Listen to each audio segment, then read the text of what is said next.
Անգլիական ժողովրդական հեքիաթներ։ Կապտամորուսը։ Շատ տարիներ առաջ ապրում էր մի հարուստ մարդ, որը երկար կապույտ մորուք ուներ։ Նա մի քանի անգամ ամուսնացել էր, բայց բոլոր կանայք էլ մահացել էին։ Չնայած դրան, կապտամորուսը ուզում էր նորից ամուսնանալ ու ոչ մի աղջիկ չէր համաձայնում դառնալ այդպիսի չտեսնված տգեղ կապույտ մորուք ունեցողի մարդու կին։ Մոտակայքում ապրող մի կին ուներ 2 հաճելի դուստր, որոնցից կրտսերը վերջապես համաձայնեց ամուսնանալ կապտամորուսի հետ։ Այդպիսով նա կհարստանար, կապրեր մեծ տանը և ի վերջո աղջկա կարծիքով մորուքն այնքան էլ կապույտ չէր, որքան երևում էր։ Հարսանիքից շատ չանցած կապտամորուսը կնոջն ասաց. «Ես պետք է մի քանի օրով հեռանամ և քեզ մենակ թողնեմ։ Ահա տան բոլոր բանալիները։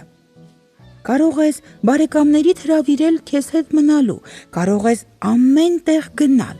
բացի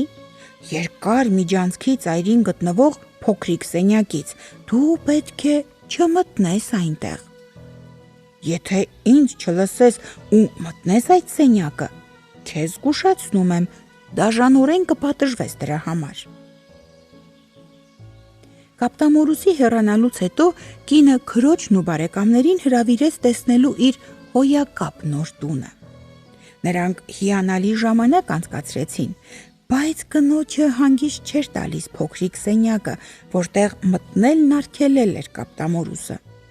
Վերջապես նա այլևս չկարողացավ դիմանալ ներս նայելու գայթակղությանը։ Մտածեց այսպես.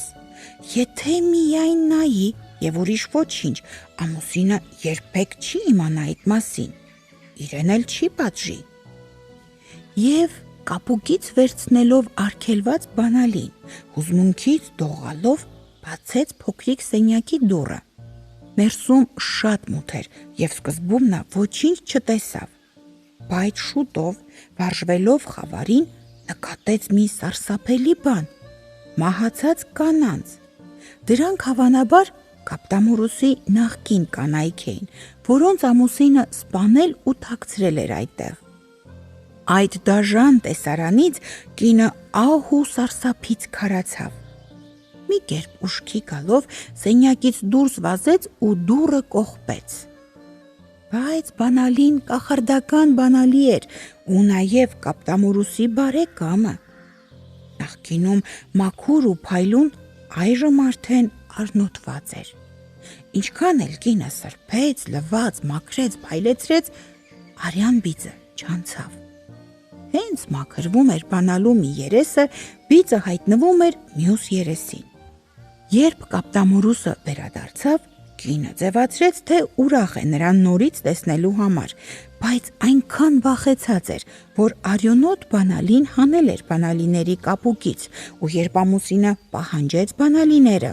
վերադարձրեց բոլորը, բացի կախարդական բանալուց։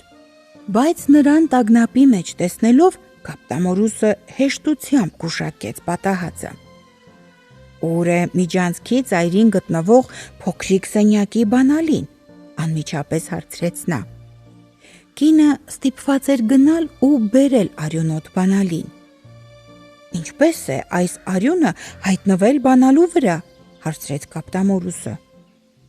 Չգիտեմ, պատասխանեց սարսափից գունատված կինը։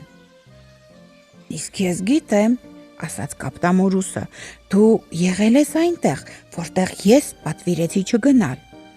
Եթե այդ սենյակը քեզ այդքան դուր է գալիս, տիկին, ուրեմն դու էլ կգրավես քո տեղը մյուս կանանց կողքին, որոնց տեսել ես այնտեղ։ Կինը արտասվելով ծունկի իջավ նրա առաջ ու աղաչեց ներում շնորհել իրեն։ Բայց կապտամորուսը քարի պես կարծր սիրտ ուներ։ Նա միայն ասաց. Դու պետք է մեռնես։ Այդ դեպքում ինձ մի քիչ ժամանակ տուր, վերջին անգամ աղոթելու, աղաչեց կինը։ Ընդամենը 4 ժամ, ասաց կապտամորուսը, հետո դու պետք է մեռնես։ Հենց որ կինը մենակ մնաց, կանչեց քրոջն ու պատմեց ողջ պատահածը։ «Քույր Աննա», ասաց նա, քանի որ քրոջ անունը Աննա էր, վազելով բարձրացիր աշտարակի գագաթը ու տես, արդյոք եղբայրներս չեն գալիս, նրանք խոստացել էին ինձ այցելության գալ։ Քույրն անմիջապես աստիճաններով բարձրացավ աշտարակի գագաթը, իսկ Կապտամորուսի կինը անընդհատ կանչում էր. «Քույր Աննա, քույր Աննա, այս կողմ եկող մարդ չես տեսնում»։ Եվ քույրը պատասխանում էր. «Ես տեսնում եմ միայն փայլող արևն ու աճող խոտը»։ Եվ քառորդ ժամն անցավ, Կապտամորուսը մի կեռ դաշույն վերցրեց ու բղավեց կնոջը։ «Անմիջապես ցած իջիր, թե չէ ես կգամ քեզ իջեցնելու»։ «Աղաչում եմ, թույլ տուր մեկ րոպե ևս», ձայն տվեց նրան կինը, իսկ հետո շշնջաց վերևում կանգնած քրոջը. «Քույր Աննա, այս կողմը եկող մարդ չես տեսնում»։ «Ես տեսնում եմ միայն փայլող արևն ու աճող խոտը», կրկին պատասխանեց քույրը։ «Դե շուտ ցած իջիր», մռնչաց Կապտամորուսը երկրորդ անգամ։ «Մեկ րոպեից գալիս եմ», կանչեց կինը ու նորից դարձավ քրոջը։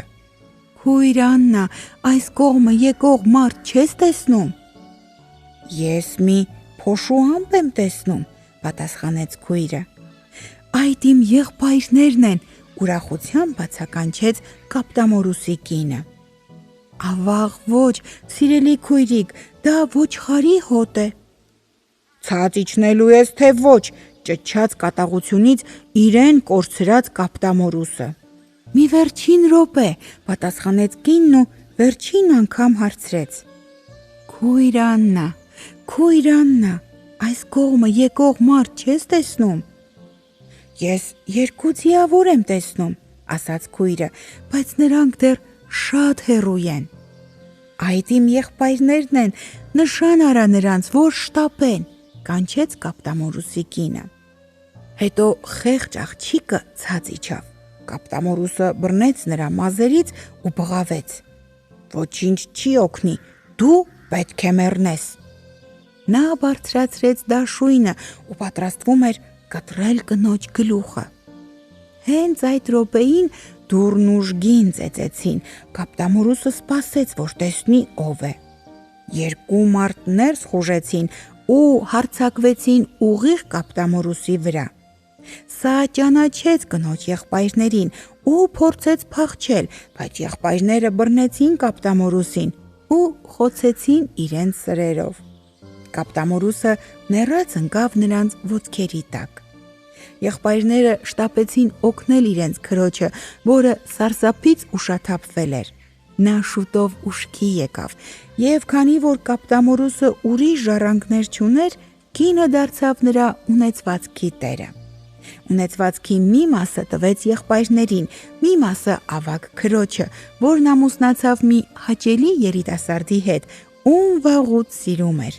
Իսկ ինքը հետո ամուսնացավ մի գեղեցիկ ու բարի մարդու հետ, որը սիրել էր նրան։ Եվ շնորհիվ ամուսնու բարության ու իր հարստության այդ օրվանից ապրեց ուրախ ու երջանիկ եւ շուտով մոռացավ Կապտամորուսի դաժանությունը։